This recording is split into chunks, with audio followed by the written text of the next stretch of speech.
I'll be damned if Richrod didn't prove me right again.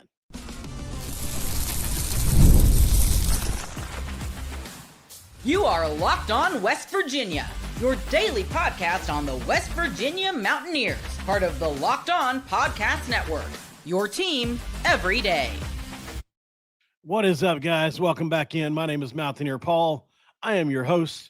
This is Locked On West Virginia, baby. Excited to do this episode, but we couldn't do it without channel sponsor today in FanDuel. If you didn't know, now you know.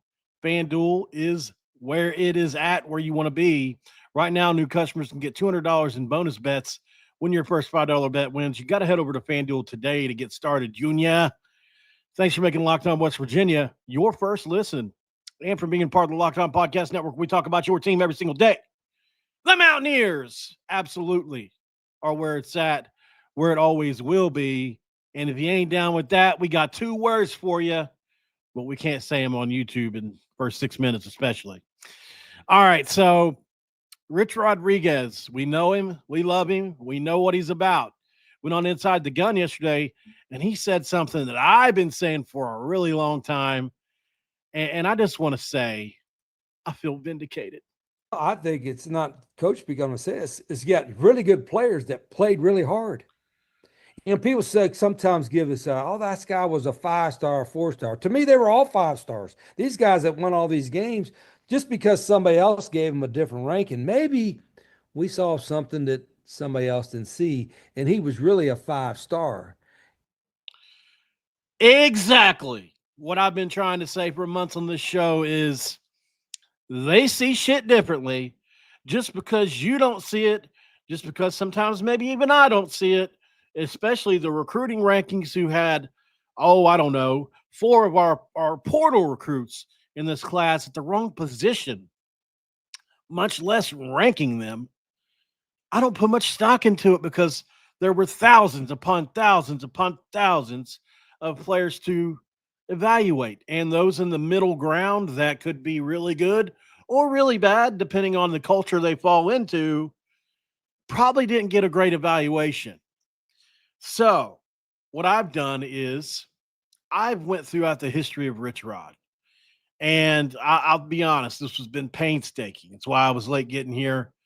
I wanted to pick the best 20, 30 guys that they took a chance on that was not highly rated, was not looked at heavily coming out, that turned out to be really dang good. Obviously, Pat White's the gold standard. We know that. We love that. We're going to talk about that.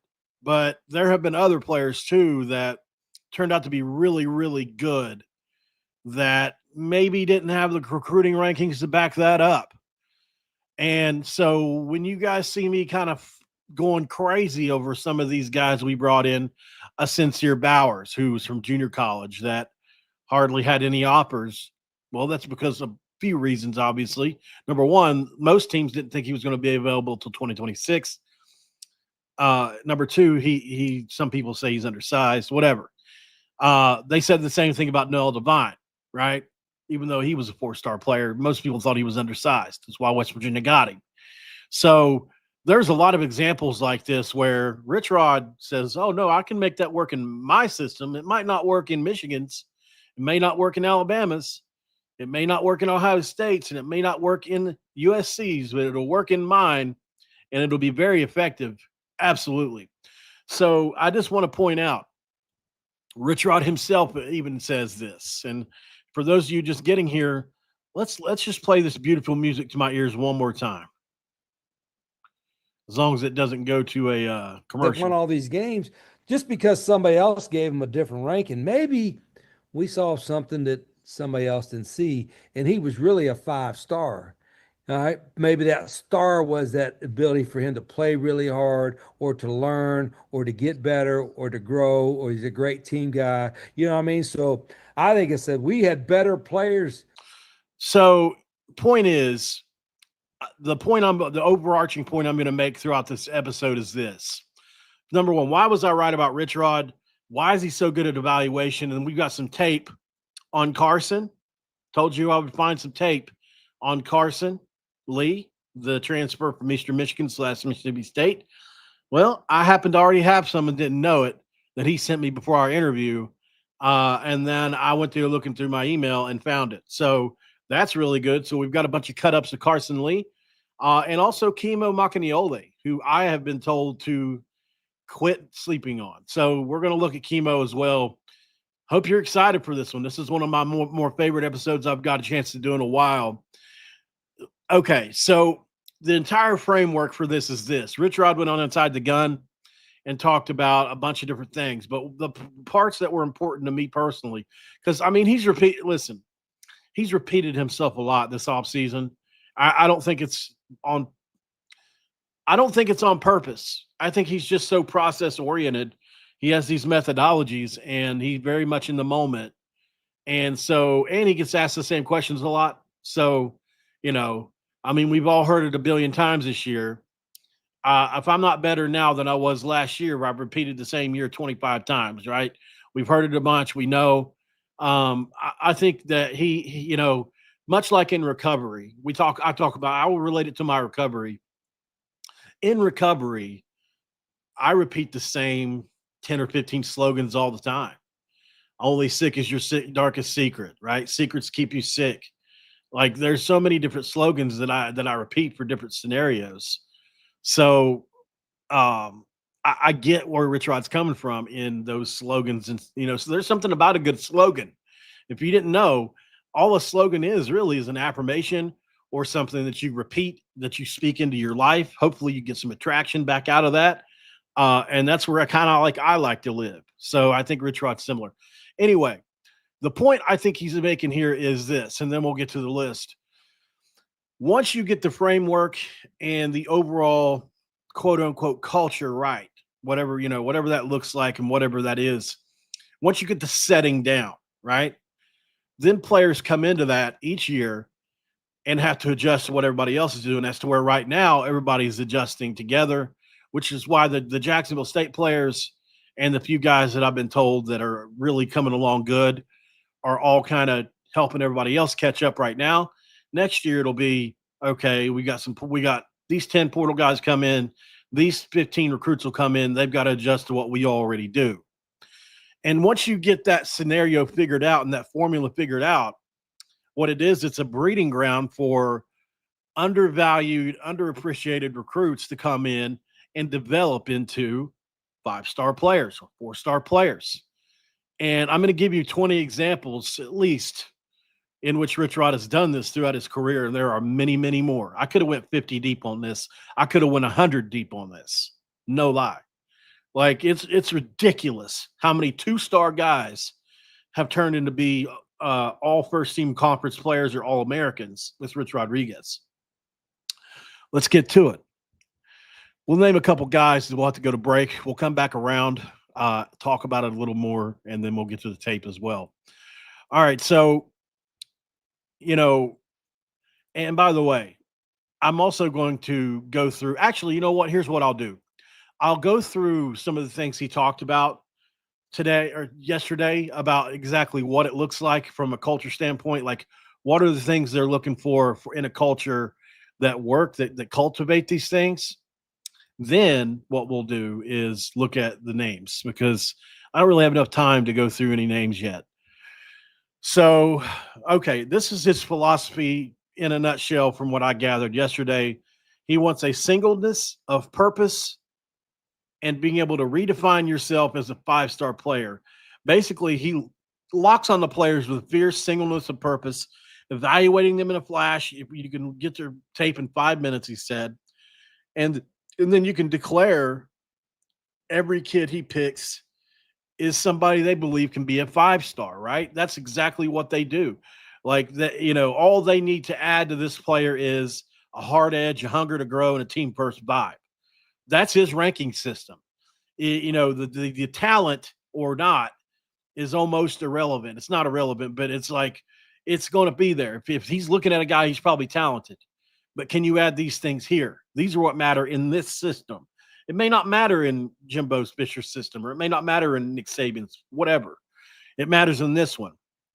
So you have to embrace a change with a fresh evaluation lens. I think he adapts to smarter players with that hard-edged evolution. and wants to explain the why to them to unlock their potential, which shows his evaluations dig deeper than just stats, which is something I've always said sets him apart. Team culture through overlooked gems, right? He builds a team first machine, hires evaluators, and then, adapts everybody to how he sees their current, culture. It's not what you think loafing is. It's not what you think soft is. It's how he sees loafing and soft. Then everybody adopts what he sees is loafing and soft. Bending over with your hands on your knees in Rich Rodriguez's company is soft. Have you ever been out of breath? I've been out of my breath a million times with my hands on my knees. Never thought I was soft. To Rich Rod, you are. He's got high standards and he evaluates true grit. He sets ironclad standards, defining loaf and soft, like I said, to keep everyone accountable. No bending over rule. It's his evaluation of toughness and the fact that nobody bends over today that backs, I think, my big take on his grit picking genius, because nobody bent over today. He talked about it, right? So people are already improving through these methods and things. So, and he's not the only coach in the country that's ever done this, but I think he's the guy that depends on it as much as anybody. So, player development and evaluation mastery is something that I think that he's who he is as a guy. I think it's what he does. He gets great players, gets the most out of them. And I think these mantras all hinge on seeing talents other people miss, like Owen Schmitt, right? Like that kind of thing. He also talked about the quarterback room dynamics and the evaluation, talked about having 5 guys. I thought that was interesting. If you look at it, he's really won a lot through this philosophy behind guys just like this. So what we're going to do is we're going to go to break, come back, and I'll give you a bunch of names that pretty crazy overall when you think about it. We'll be right back. This is Locked On West Virginia. And this episode of Locked On West Virginia going to be brought to you by FanDuel. When it comes to FanDuel, the NBA playoffs are in full swing, and we've got Game 7 tonight. Every game is going to deliver highlight-worthy performances, major momentum shifts, and can't-miss moments. And whether it's a game-winning shot or a breakout player, there's never been a better time to get in on the action. The MLB is heating up, so be ready for that next. But FanDuel makes it easy to stay in the game before tip and live. With player props, performance trends, and same-game parlays, fans have more ways than ever to play smart and win big. How can $200 in bonus bets add to the excitement if your first $5 bet hits? That's the question. I think it could be very exciting. If you're new to FanDuel, it's the perfect time to sign up. Head over to FanDuel.com and place your first $5 bet. If it wins, you get $200 in bonus bets, but that's only if you win. Make every moment more today with FanDuel, an official sportsbook partner of the NBA.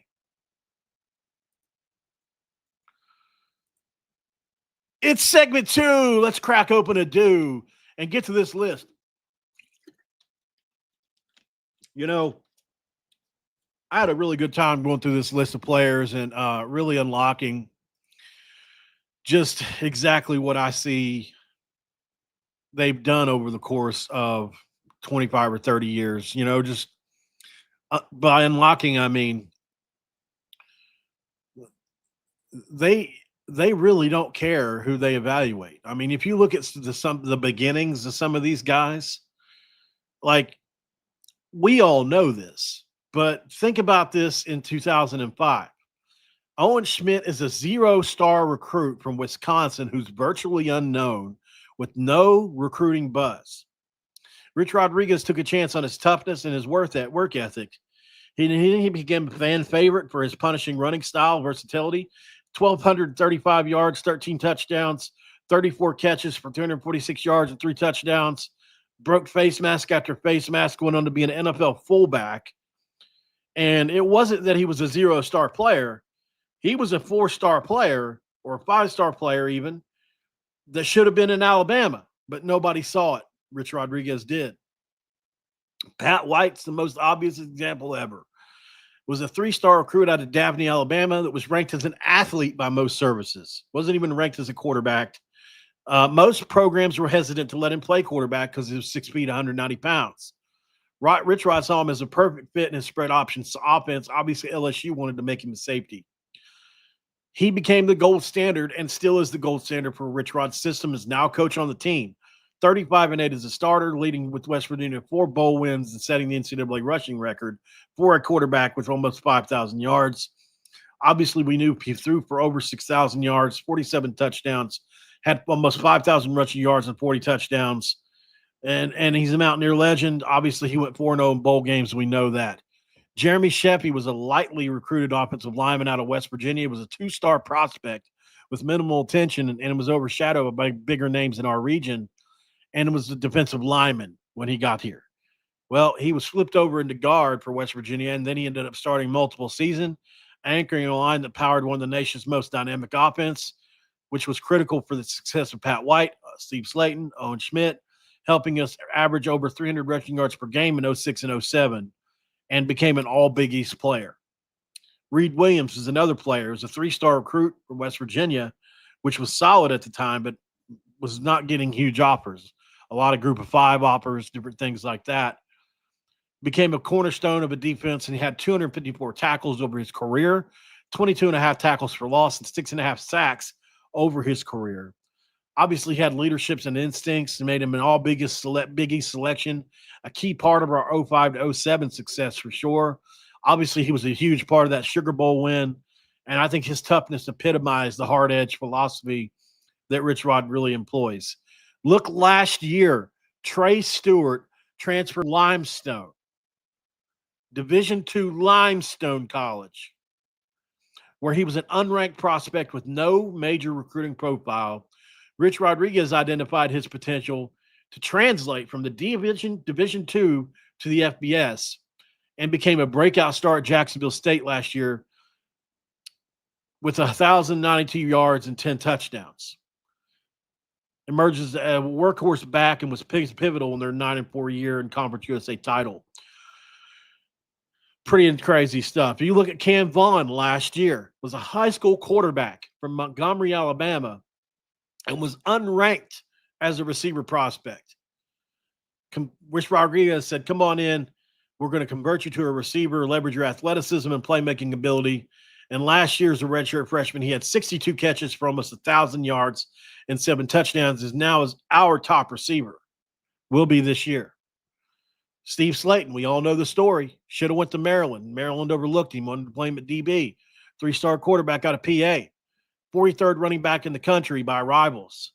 Obviously, we know what he did in his career. Exploded onto the scene as a freshman for 1,700 yards and 16 touchdowns in 05, and it was an All-American. Over 3 seasons, he racked up almost 4,000 rushing yards and 50 touchdowns, turning himself into a lethal combination of speed and vision, and eventually a second-round NFL draft pick by the Texans.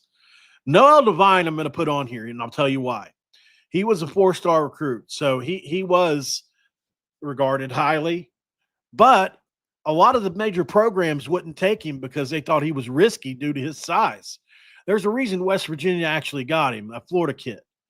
Like, he didn't go to Miami or Florida or even USF because he was 5'7", 160 pounds, and he had some off-the-field concerns.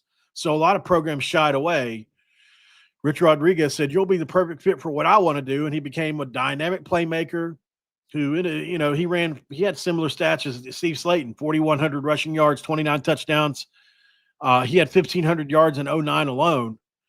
Obviously, his elusiveness and speed are complemented what we did on offense. What about Denard Robinson? A lot of people look back on Denard Robinson and see, shoelace.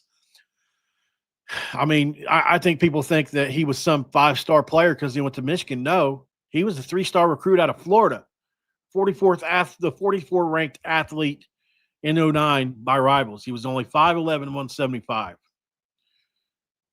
He thrived in Rich Rodriguez's offense, setting the NCAA single-season record for rushing yards by a quarterback at 1,700 yards, passing for 2,518 touchdowns, and had 4,200 career rushing yards, obviously making him a great player. Remember that Anu Solomon team? Remember Anu Solomon? Part of them really good Arizona teams, those from 13 to 15. He was a 2-star prospect out of Las Vegas. and ranked the 43rd quarterback in the 2013 class by rivals. 5'11", 200-pound frame, lack of an elite arm strength limited his recruiting hype. As a true freshman in 2014, he threw for almost 4,000 yards and 28 touchdowns. Led Arizona to a 10-4 record in a Pac-12 South title. Quick decision-making and mobility over 2 seasons fit Rodriguez's system perfectly, and he was a Pac-12 all-freshman player. Pretty amazing stuff, guys. What about Chris Henry? 3-star recruit out of Belle Chase, Louisiana, ranked as the 58th wide receiver in the 2003 class. He was 6'4". Well, how about 92 catches for 1,800 yards and 21 touchdowns at West Virginia? And had he not had such a tragic death, would have been a great receiver in the NFL. He also had off-the-field issues. Darius Ray-Knob is a 2-star athlete. It's hard to believe now. 5'10", 180 pounds. Didn't scream stardom at all. He was a Swiss Army knife, and maybe the ultimate Swiss Army knife that's ever existed in a Richrod offense.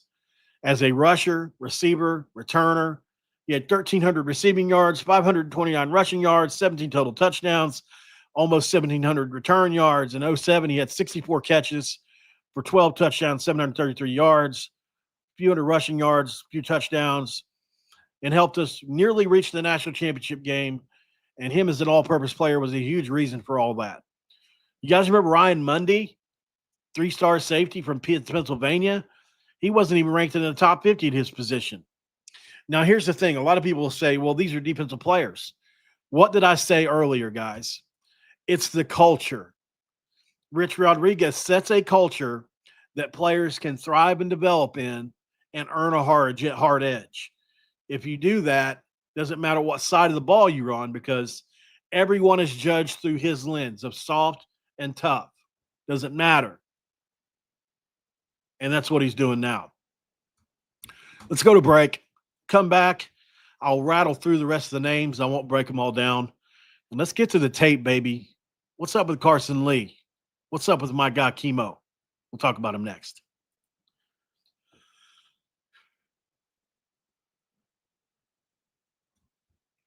All right, guys, we're back here on Locked On West Virginia, talking West Virginia football.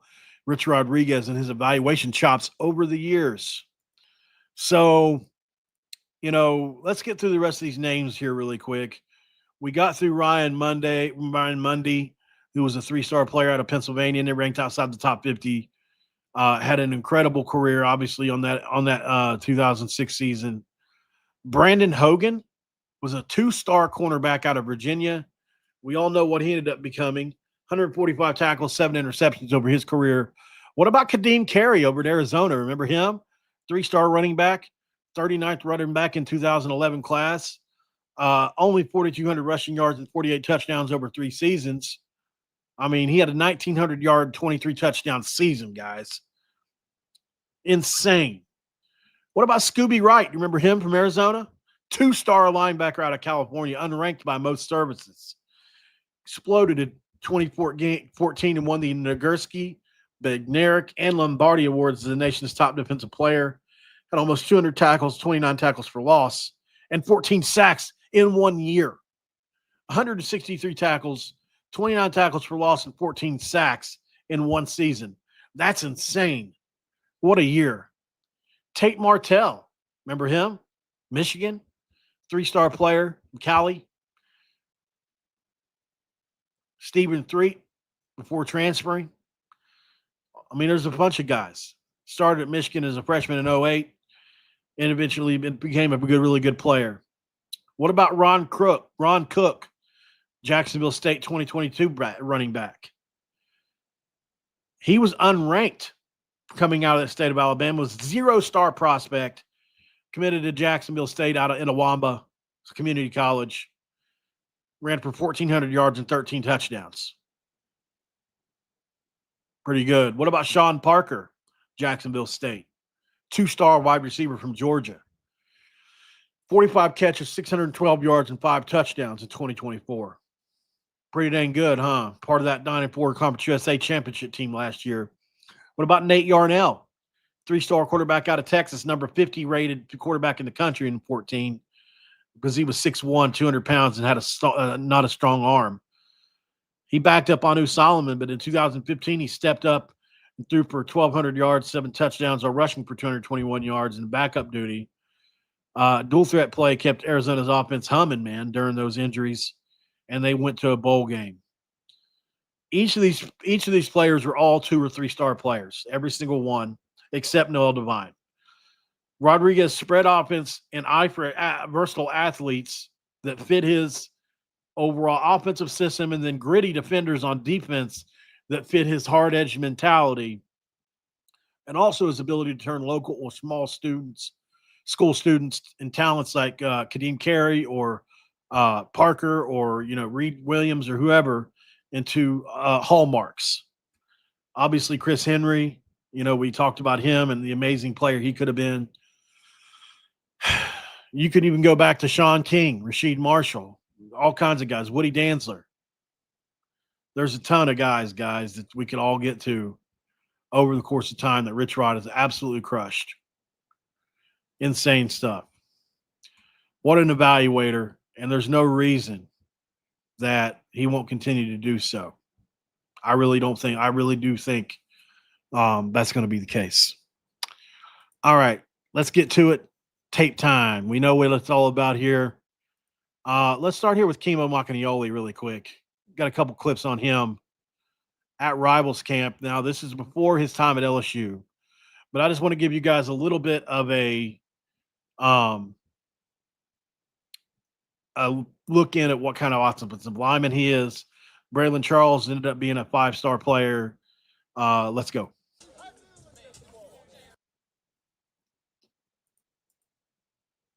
Really nice done. I mean, he got bull rushed a little bit, but I mean, overall, that's really impressive. Charles was really mad. Gosh, did you see him smack down? Now he was mad right there, wasn't he? I mean, he tried to about kill him right here. He was mad over this play, obviously. Watch him smack down right here. I mean, he basically tried to punch his arm off. And Kimo still drove him out of the play. Nicely done there. So that's just a quick little clip of Kimo there. And now let's get to Carson Lee. I have Kimo's highlights, but I don't think we're going to have time for him. Maybe we'll see. Let's get to Carson Lee first, because I told him I would. All right, so here we go. All right, so we got some Carson Lee highlights here. There are a bunch of different clips, but so this is at Mississippi State, the place he just came from, where he played with the first string offense for the entire spring. Here he is right here. Right here, number 69. He was placed center. By the way, Carson Lee's a center. So Landon Livingston and he are both taking turns the ones, probably, if I had to guess. As you can see, this is what you call a reach block. Very nicely done. And a pancake block there at Mississippi State. Really like to see that. Here's another Mississippi State tape or clip. Here he is at center again. By the way, the player he's playing against transferred in from Texas. I looked it up. Very nicely done there. So, and this is at Mississippi State. This is SEC guys, right? And that's a Texas defensive lineman. Boom. Worked his way up to the second level. Nicely done. Beautifully done, guys. Carson Lee at Eastern Michigan, number 75 right here at center. A lot of these plays are against really good teams, too. Like he chose all Power 4 teams. This against Ohio U. Beautifully done. And you see the athletic ability, the quickness here. One more time. Watch him get out and wrap around here on a pull. Really nice job setting the edge. And watch him finish the block. Get on the ground. Nicely done, Carson. All right, here we go again. Eastern Michigan versus Washington. And I went and looked up this defensive end. He starts for him this year, too.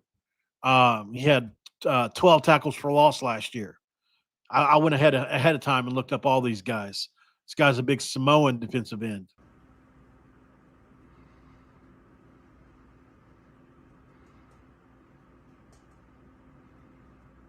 Oh, by the way, he's playing guard right here.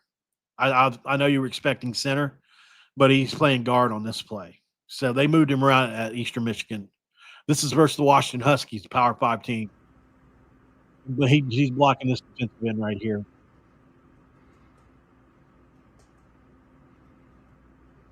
Pancaked him. Nicely done there. Okay, this is the same team, but it is on this play. He blocks number 3, the linebacker, who had a hell of a year for them. Let me go look at it again. I'm pretty sure it was like 85 tackles or something. Linebacker at Washington in 2024, number 4. All right. Get to pull this up really quick. All right. So, yeah, his name was you're not going to believe this. There's no way that's right. Maybe it's not. You know what? Let me play this. I think if I run this play all the way through, I actually think that's not who he blocks. You know who this is? This is crazy. I don't think this is who he ends up blocking, though. That's Justin Harrington at West Virginia. I don't think he blocks him here, though. I'm pretty sure he doesn't, or I would have noticed that. Yeah, okay. So he motions out of the play. Okay, that makes more sense. The guy he blocks, I think, is number 11, but we'll see. So there's Justin Harrington playing defense for Washington last year. Now he's going to be on West Virginia.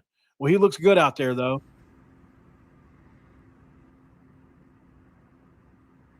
Okay, yeah, that's him right there, guys. So he's blocking this defensive end again. My apologies.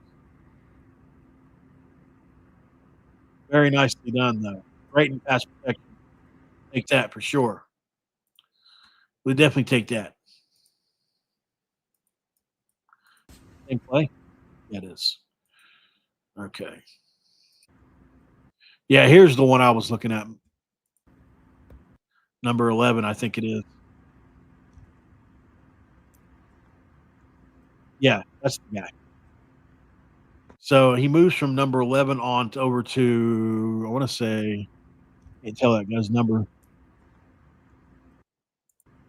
Tried to look at it earlier, didn't really get it. But number 11 was a really good player for them last year. Alfonso Tupatala, senior from Federal Washington. Last year, he was a preseason All Pac-12 first teamer, all academic honor roll. He's voted team captain, started all 13 games, second on the team with 81 tackles, led the team with 3.5 sacks, 6 tackles, including a half a sack versus Weber State. Shared the team lead with 6 tops at Eastern Michigan. Oh, okay, I see. So it's just going individually, but he had 81 tackles, 3.5 sacks last year. So a very good player that he had to block right here. And I get it; it's just one play, but I think it's important that we see Carson play so well against such a good Power 5 player. So, and you can see, like, you can definitely tell by the way that guy moves, he's a good player. But Carson not only washed him down, but he blocked is on the stunt, right?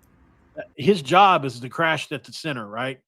And then the guys, and it's supposed to confuse Carson, who stays instead of.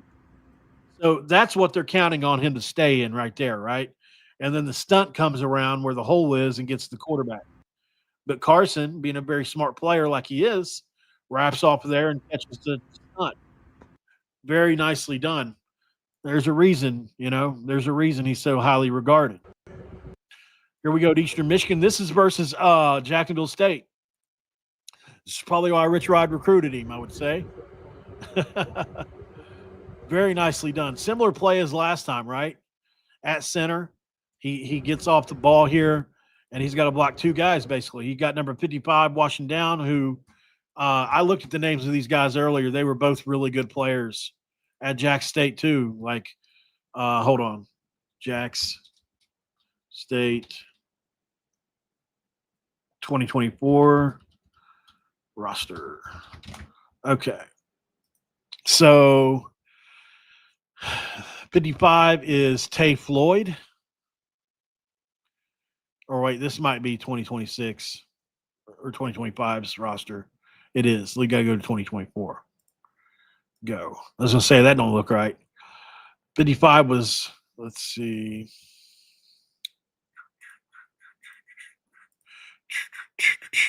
All right, we got, yeah. Okay, so Davion Harley, that's who I thought it was. Davion Harley ended up transferring to Colorado. So, very good player. Ended up transferring to Colorado. You've also got, let's see who you got on this play. I think there was two guys. Number 15, yeah, which is or was, not sure which. Jabril Al-Amin, who started at linebacker in the Conference USA championship game and the Cure Bowl, made 23 total stops, including 9 solo tackles. So it looks like he's only a sophomore. So it looks like he came on really strong for them last year. So, but that's who he ended up blocking there. Okay. And I could be wrong on some of this. You know, with the way jersey numbers change and everything, it could be a multitude of things. It could be anything. All right, here we go again. Jack State again, number 5. That's not Fred Perry, is it? Fred Perry, I know, was number 5 at one point in time, but I don't know if it was last year. Okay, no, that's Reginald Hughes. I remember this one now. This is the really good one that he blocked. First team All-Conference USA player, led the team with 4.5 sacks. Was tied on third on the team with 83 total tackles last year, with 9.5 added and 6 quarterback hurries. So unfortunately, he was a red shirt. This is the one that went to Colorado. My apologies on that too. This is the player that went to Colorado. Oops. So Reginald Hughes, now at Colorado, being blocked by Carson Lee. Oh, I must have clicked on the wrong one again, huh? It's kind of hard to keep track of which ones I'm on. Okay, here we go. And it's snapped. And it snapped. There we go. And as you can see, very good job against a very good player that had a lot of production last year. And as you can see for offensive linemen, the picture changes so fast. 1 second, this defensive line is right in front of you, and you snap the ball. It was on 3 snaps, it looks like. They had to clap 4 times, gosh. And all of a sudden, this guy's blitzing, and this guy's moving over here. But anyways, a very good player he has to block here, and he does such a good job on him, right? I mean, just exactly what you want to do with a player that's that good, to be honest. So, is this the same play? Yeah, it is. I wish I could tell which play was which, but it's just so hard. Okay, so this is versus Kent State. And you can see right here he is at center. We'll go back just a second. So this is the picture that looks like they're in a 4-3. Very nicely done. Number 4 from Kent State got absolutely destroyed there. Yeah, that was nice. And as you guys know, as is tradition, we're going to look up who number 4 from Kent State was to see if he was any good or not. I have to know, right? All right. So the 2024 Kent State roster looked like this. Number 4, linebacker Rocco Nickel. All right, Philadelphia, Pennsylvania, out of St. Joseph Prep. That means he would have played with our guy Josiah Trotter Jr. that just transferred out. He's 6'4", 225. Pretty big kid. So, okay, he was injured, it says, but he started the 7 of the last 8 games, played for the Golden Flashes, and had 30 tackles, 31 unassisted tackles, 3 quarterback hurries, 2 pass breakups, and had a season high 14 tackles at Penn State. So it looks like they're probably expecting big things from him this year. I'm sure at Kent State, if he's still there, who knows? He could be somewhere else by now. But in 7 games to have 30 tackles, 14 in one game versus Penn State, that's a really good player, in my opinion. I mean, obviously up and coming anyway. And let's see what our boy Carson did with him. Pancake team. It wasn't even nothing for him. Like to see that too. Good job, Carson. We'll take that every day of the week. All right. So this is that play. All right. We got 2 more to go. Carson at center again.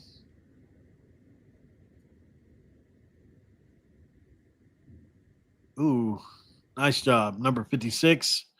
All right. And then we got one more here for you. Looks like he may be at guard here or center. I'm not sure. It's hard to tell. Nope, that's him. Oh, yeah. Nice job. He knocked the guy down right here. Boom. He wasn't expecting that. He took him totally out of the play. So obviously Carson's a very strong player.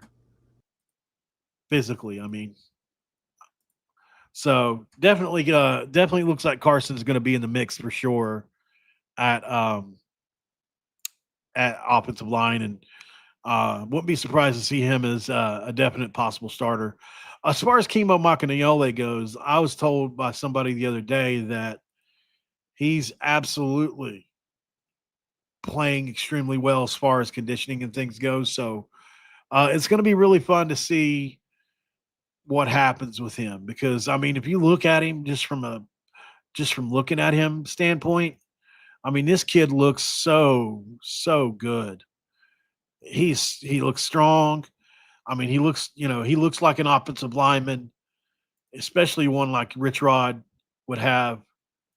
So we'll definitely be keeping an eye on him and seeing exactly what his season looks like for West Virginia. But it's looking like he might have a great shot to start. So, because I think in Richrod's offense, conditioning matters. So we'll absolutely keep an eye on it. Appreciate you guys for joining in. It's been a fun one. Don't have much else for you, but I do think it's cool that